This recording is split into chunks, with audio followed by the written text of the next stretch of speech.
me okay? Welcome to the Unitarian Universalist Congregation of South County. You having trouble now? I just turned it up louder. Oh, okay. Yeah, it's hard with the mask on and everything. Anyway, the Unitarian Universalist Congregation of South County, we are an open and welcoming congregation comprised of people who come from all different backgrounds, ethnicities, faith traditions, all kinds of categories that people can put us into. We welcome diversity in all of its forms, and we're so glad that you're here. I'm Kathy Swink. I'm going to be the worship associate for this service today, and I'm assisting Betsy Dalton, who is going to be the worship leader. Now, Betsy has been a member of this congregation for about a dozen years and has served as president and in lots of other capacities. Her life's work was as a special educator, working with students and preparing teachers. Most recently, she's been working around the world to better understand to help people better understand accessibility, equity, and diversity. Some housekeeping announcements. We have 2 bathrooms down the hall there. There's a women's room on the right, and then a little further down on the left, there's a multi-purpose bathroom. We have 4 exits. The ones where you probably came in, the one where you come up some steps, and also then the one that you come up the ramp into the community room. There's one down at the end of the hall and to the left, which also has a ramp. And there's one behind me off at the music room that has some stairs. For COVID regulations, we're wearing masks at all times. And for the hymns, we ask that you sing in your hearts. We do have the hymnals so you can follow along, but ask that only the choir will sing at the end. Feel free to follow the words in your hymnals, and then when you finish, if you've got hymnals, if you could put them back on the shelf near the door where you came in. For the final Carry the Flame song, we will stand in place, looking around with our hands in a receptive position so that we can connect with each other even though we no longer make our closing circle. If at any time you can't hear me or Betsy, please just raise your hand or cup your ear to let us know. Anyway, I think that's all the announcements. Yes, Marie. I was just wondering if the speaker is allowed to take his mask off so we could read their lips and everything. Well, we've talked about that, and some people are okay with that and others are not. So at this point, we're keeping the masks on. Okay. So, are there any new people today who would be willing to stand and introduce yourself so that we can get to know who you are and welcome you?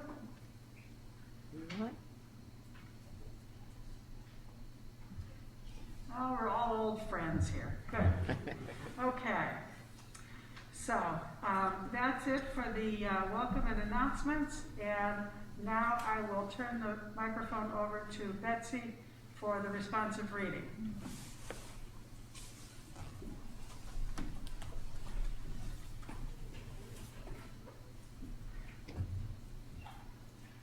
Good morning, everyone. Can you hear me well? Usually people can hear me quite well. Our responsive reading comes to us from Chief Noah Self, or known as Chief Seattle. It's number 550 in the back of your gray hymnal. A little about Chief Seattle. He was a Suquamish and Duquamish chief who lived from 1786 to 1866, and he was known for his widely publicized speech that argued in favor of ecological responsibility and respect for Native Americans' land rights. Please read the italicized words after I read the other words. This we know, the earth does not belong to us, we belong to the earth. This we know, all things are connected like the blood which unites one family. All things are connected. Whatever befalls the earth, befalls the sons and daughters of the earth. We do not weave the web of life, we are merely a strand in it. Whatever we do to the web, we do to ourselves.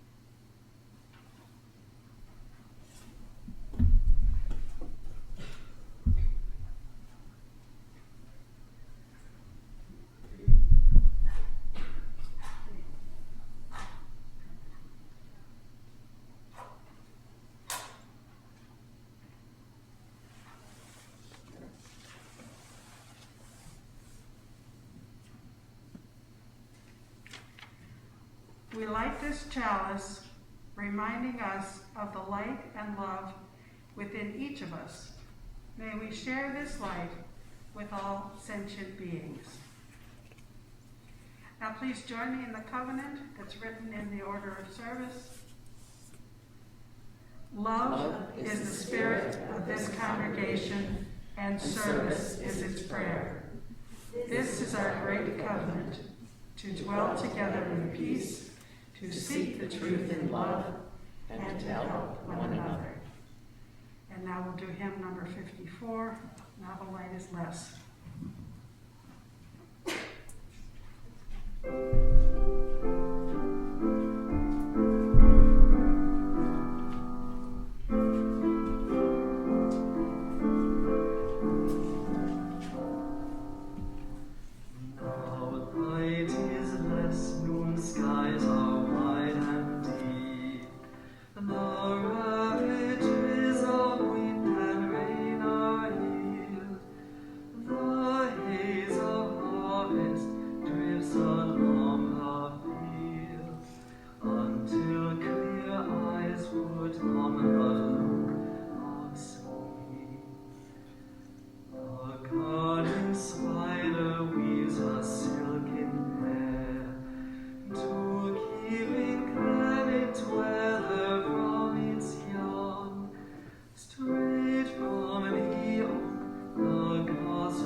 And now we've come to a sacred part of our service where we share the joy.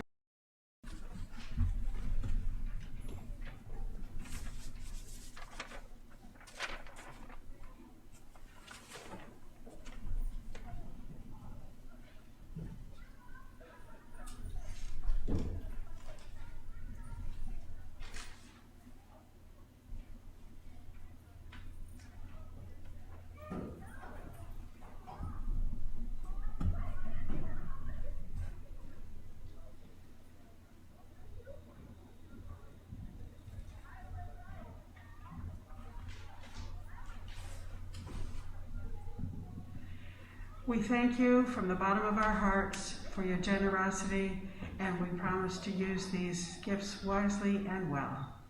And now I welcome Betsy to the podium.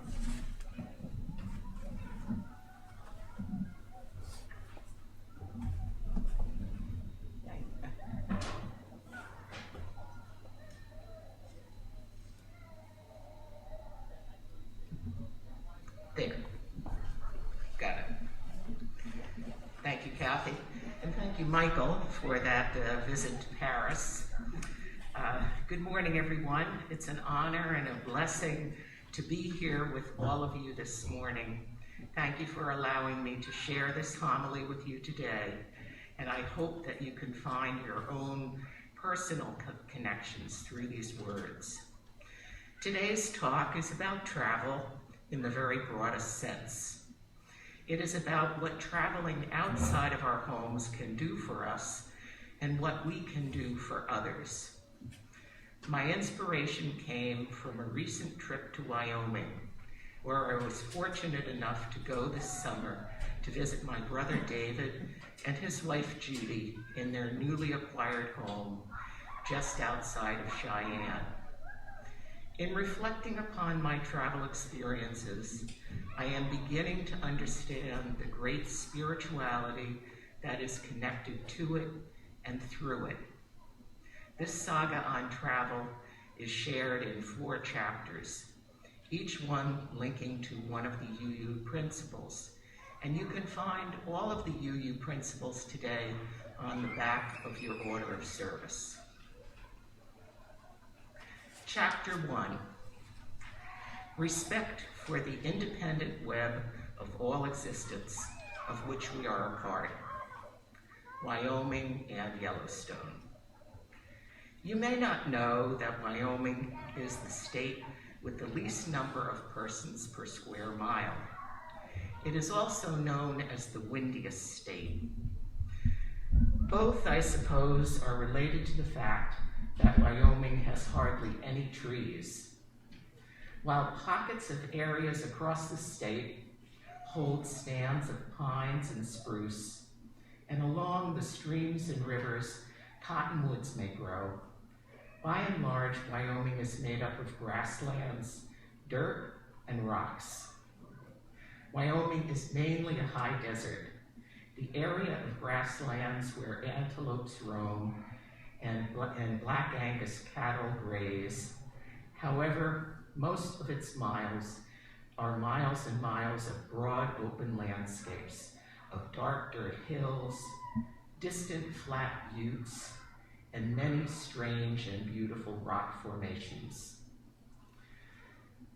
We set out on an 8-hour drive from Cheyenne to Cody in the early morning, driving first north and then west on the interstate in my brother's new and quite luxurious double cab pickup truck. Hours passed by as we continued to drive through the desert.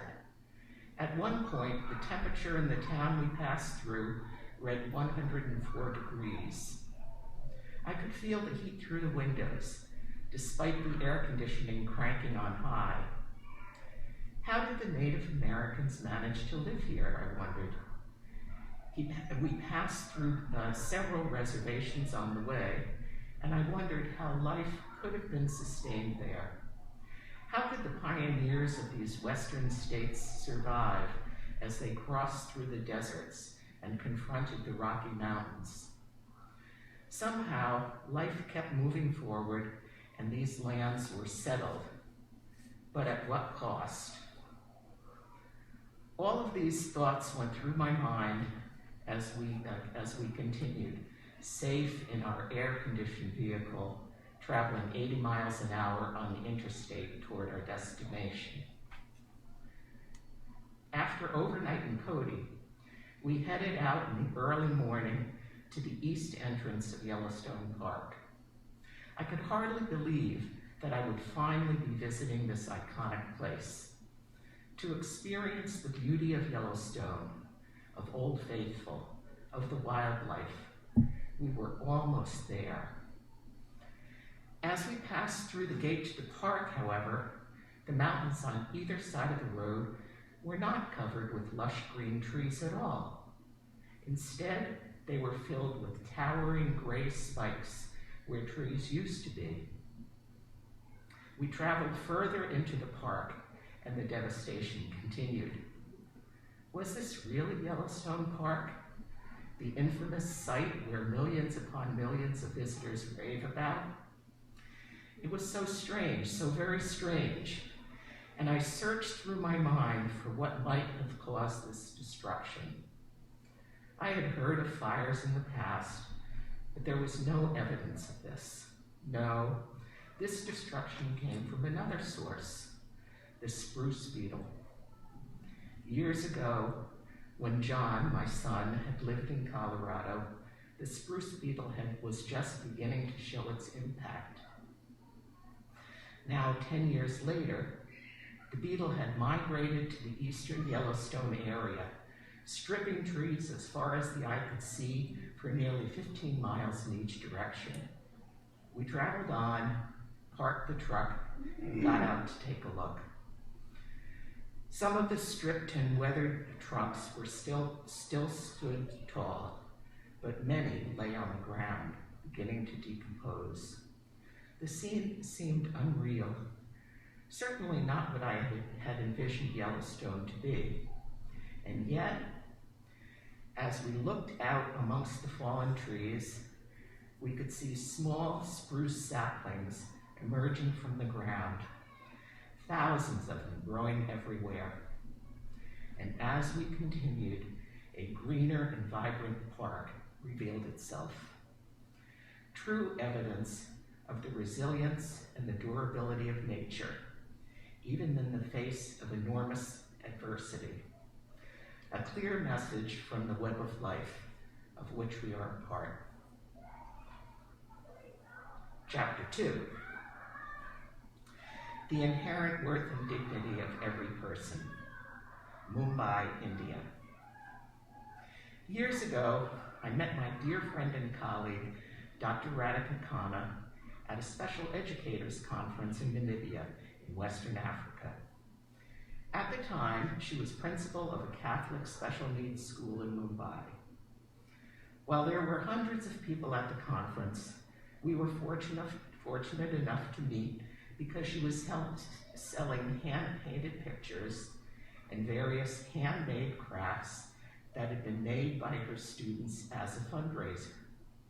I stopped at her table and we began to talk, sharing different experiences and discussing issues of equity and access for students with disabilities in both India and the US.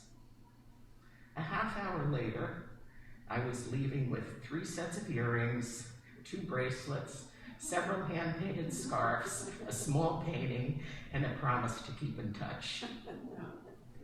Over the years, Radhika and I attended many such conferences, always connecting and growing closer and closer as friends.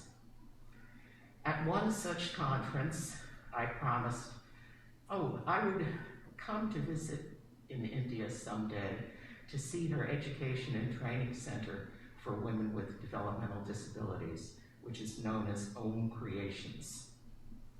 And I did so. The center is unique in Mumbai.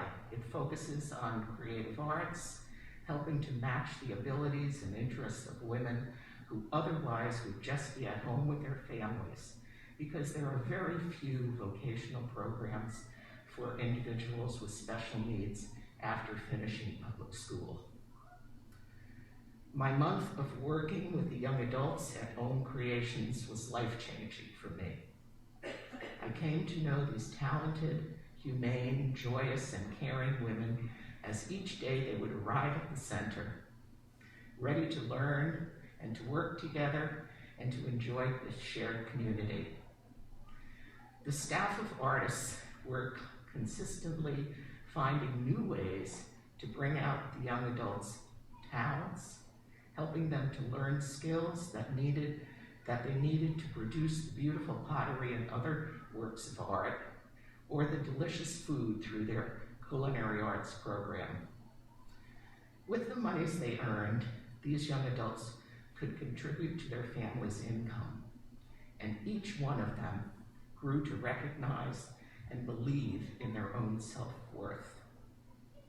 Own Creations taught me much about truly believing in the inherent worth and dignity of every person and what they can do when this belief is paired with action. Chapter 3. A free and responsible search for truth and meaning. The Great Rhode Island Pandemic Exploration. In spring of 2020, after the COVID curtain had fallen and the world had basically shut down, it was hard to even think about how to go out beyond our own yards without fear. So much was unknown. Exactly what was this virus? How did it spread? How deadly could it become? And how could we continue to live our lives in a way that could feed our souls without coming in contact with anyone beyond our own small family pods? I was fortunate to have my 2 sons who lived together in the apartment next door, so we became a pod. And my dear friend Etta, living in the same town, she joined as our 4th pod member. For many months we had meals together, laughed together, helped each other with whatever was needed, and basically stayed safe. As time moved along, Etta and I grew itchy from being too much at home and began to think about how we might be able to venture out into the world a bit, but to do it safely. We decided to invent the Great Rhode Island Pandemic Exploration. Each week, we would get into the car and drive to a part of our state that either she or I had never been to before, exploring and learning as we went about the back roads of Weekapod, where you can go right up to the ocean's edge, about a bird sanctuary at the very end of a road in Middletown on the East Bay, which is a wonderful site to view migrations, about the rural back roads of eastern Connecticut, where dairy cattle move about, and there are also large numbers of conservative-leaning flags, about the small northwestern Rhode Island towns that date back to the Revolutionary War times, about the still operating Zambarano Hospital, first established as a TB sanitarium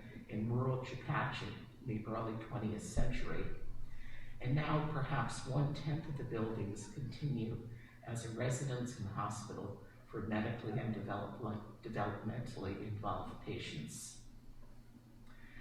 During our explorations, each trip helped us to learn and to think about the diversity of our wonderful state, and reminded us that our entire lives did not need to be focused on COVID all of the time. This was our personal search for truth and meaning in a time filled with many falsehoods and much uncertainty.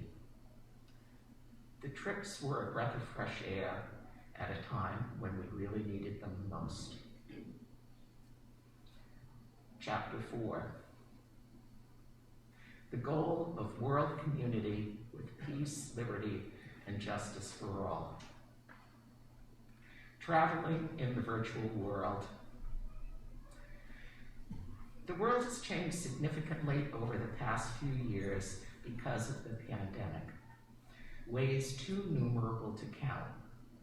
But one way that we all have come to know much better is coming to live more of our lives in the virtual world. Not that online didn't exist before COVID, but now the virtual world is ubiquitous. It seeps into every aspect of our lives. We shop online, we buy our groceries and our cars online, we hold our meetings online, we date and even get married online.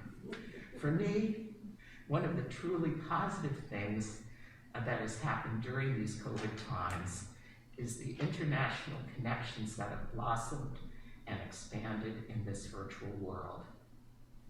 Avenues of communication within and across countries now exist in ways that were not possible before. Virtual conferences can open up worldwide participation and can build transcultural relationships and understanding. Zoom, WhatsApp, and other such tools now make it possible to talk with family, with friends, and with colleagues on the other side of the world or right next door, and for free. In this virtual world, open dialogues and sharing of differing views can lead to our greater understanding of the needs and challenges faced by others, and we can work virtually to find positive solutions to such problems. Traveling in the virtual world is admittedly not the same as being there. But what we lose on one end, we can gain on the other to become broader and more inclusive of others who either cannot or choose not to travel in person. The internet is just that, an international network waiting to be used. Let us use it to build a world community with peace, liberty, and justice for all. The epilogue. Through these 4 chapters, I have shared just a few of my connections with travel and sharing my broader view of how this travel related to my life and my UU principles. I invite you now, as you are willing and able, to close your eyes, to think back on your own travel experiences, both near and far, to consider how these experiences can connect to your life as a UU, to our UU principles, or perhaps to other spiritual ideas important to you. We will take a few moments of silence now together to do so.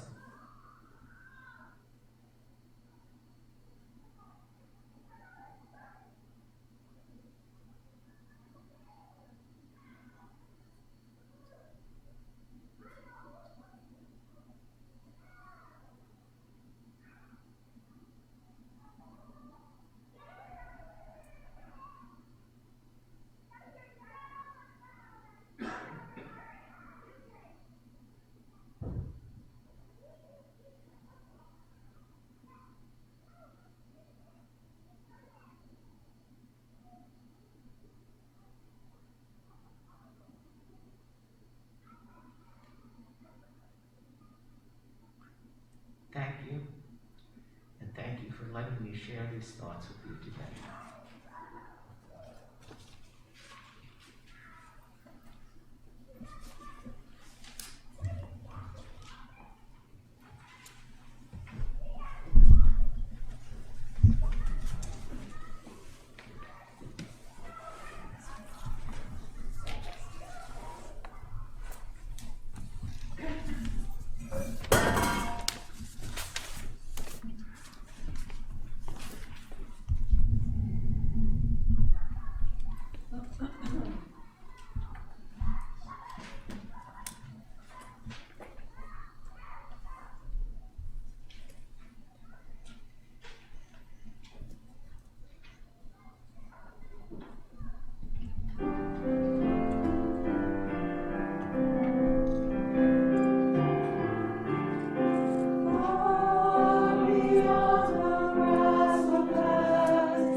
Our closing words come from Rabindranath Tagore, who was an English Renaissance man, poet, writer, composer, and philosopher who lived in the 1800s. The stream of life.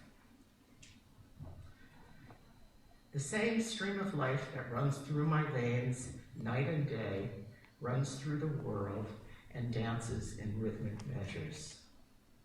The same stream of life that shoots in joy through the dust of the earth in numerous blades of grass and breaks into tumultuous waves of leaves and flowers. It is the same stream of life that is rocked in the ocean cradle of birth and death, in the ebb and the flow. I feel my limbs are made glorious by the touch of this world of life, and my pride is from the life throb of ages dancing in my blood this moment.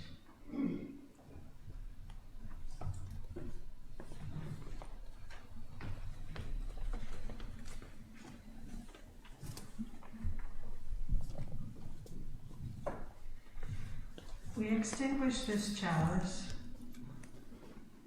but not its light. That we take with us out into the world, sharing it with those we encounter on our journey. And now the choir will sing an anthem, and then we'll do our closing song.